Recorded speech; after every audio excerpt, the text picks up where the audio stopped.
morning, good morning! Ayan, jogging tayo today. Ang ganda ng weather. Right, ang hangin, ang lamig. Pasko na. Ayan, so, para naman magkaroon tayo ng cardio exercise. So, walking, jogging, which is very good. And of course, huwag natin kalimutang magmask kapag maraming nakakasalamuha. Pero, wala namang tao. Diba? Walang tao. So, pwede namang tanggalin muna saglit. Pero kapag may nakasalubong tayo, kailangan natin i-cover yung nose and mouth. We need to wear mask. Right? So, samahan niyo ako guys. Jogging tayo.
Stretching.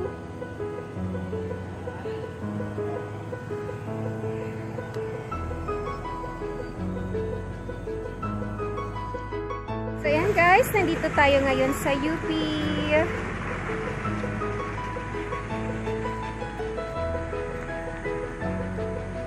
Ayan, so it's a very good morning.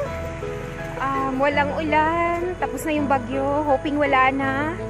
Diba? So, we have the chance na makapag-exercise. So, what I did was, yun nga, nag-stretching muna, warming up, right? Kasi baka manibago yung ating mga muscles, magkaroon tayo ng muscle pain, right? So, stretching muna, tapos start. Brisk walking and jogging.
Ayun guys, thank you so much for watching. That's all for today. Always remember to be positive, have fun, and count your blessings. Stay safe everyone. Bye!